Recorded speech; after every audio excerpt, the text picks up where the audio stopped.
So the first thing you need to know about Big Bang Age is the combat system. The game follows a pseudo rock paper scissors system where the mid-range beats short range, long beats mid, and short beats long. This is best understood by seeing it in action. Here I have to attack a short-ranged fighter, so I'm going to use my mid-range. The two approach and my mid-range strikes first, but then I was unlucky and was struck anyways thanks to the enemy's 30% counter rate.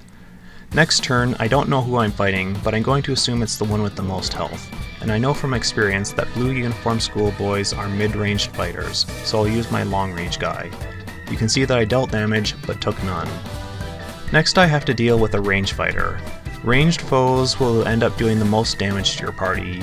You want to use short-range fighters because they tend to have the most health, evasion, and counter rate, thus the opportunity and consequences of being struck are minimized.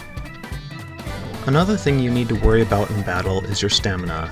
Normal attacks use up 1 stamina bar, and special moves may use more.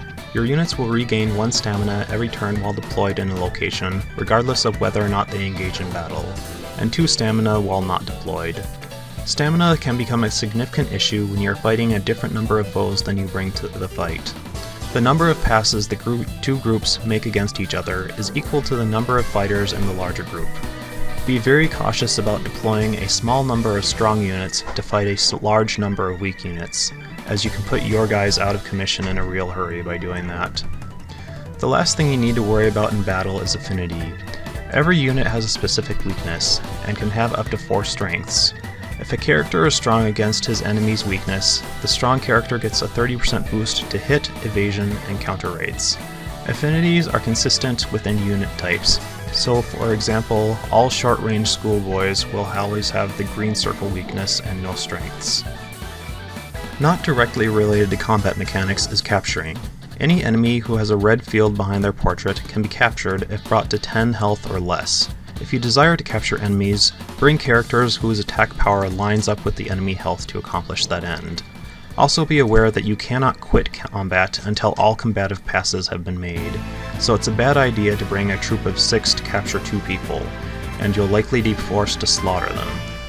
One way of dealing with this conundrum is to bring Naruse Yuki, who has a special ability that prevents any fighting for the combat pass that it's used in. This way, you can end a fight against weakened enemies without killing them, yet have a force that can deal with counterattacks in the next phase. So let's talk about battle prep now. Note that if you have units that are very low on health or stamina, you should have them sit out and remain undeployed for a turn or 2. When you want to fight something, deploy your units into a location where there are enemy units.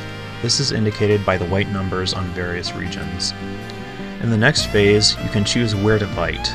You can either expand your territory by attacking enemy-controlled area, or you can rout the enemy out of your own territory. Be aware that this game has a time limit, so you need to be somewhat aggressive about taking territory. However, as long as enemies are stationed in your territory, they will receive reinforcements. Thus you risk losing to attrition if you don't take time to occasionally clean up. When you first take a territory, you will usually be subject to immediate counterattack, but once that is taken care of, you will usually only be attacked as a result of storyline events. And then, you'll only be attacked in enemy-adjacent territory. So let's say you're attacking the enemy. Notice that every territory has a number of green or red chevrons associated with it. The green chevrons are control you hold over the territory, and red is enemy control. If you win a decisive victory, you gain 2 control. If it's a draw but you're attacking, you'll gain 1 control, and if you attack an undefended territory, you'll gain 3 control. The same rules apply if you are under attack. If you are somehow caught off guard and the enemy attacks you, it is always better to engage than immediately retreat. That way you'll only lose 2 control. The last thing I want to talk about is the general flow of the game. Each turn begins with a start a turn event if they are available. These are usually related either to storyline events or character events. After that is the accounting phase, which occurs every 4th turn. On every odd turn, there is a heroine sex phase, where you can talk to and have sex with one of the girls in your harem. This will increase your affection with the girl and have Rouga gain some utilitarian bonus. After that is the prison phase, where you can attempt to recruit enemies, interrogate them, or release them for bail money. After this is the region phase, where you can do certain recruitments, create buildings, take control of existing buildings, or do character events that are territory specific, or other miscellaneous events. After the region phase is the conversation phase, where you can activate character events or train the character. Probably the most important thing about this phase is managing your character's loyalty, as you'll be paying off a lot of people's loyalty so they don't desert. This becomes a non-issue once you have enough cash to start taking Hawaiian vacations, at which point you'll also have the cash needed to pay for physical training or attribute strengths. I don't recommend mental training. There's nothing really wrong with it, but once you have the funds to consider it, you'll be talking to someone you don't care about for loyalty management, or talking to someone you do care about for physical training. The last phase is deployment. I've already talked extensively about the combat aspects of deployment, but there's also upkeep to worry about. Every territory you hold needs to be kept in order with the law stat. Territories kept at 99 law will not decay in order.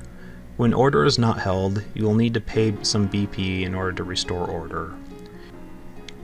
Each region has a certain amount of BP that can be harvested.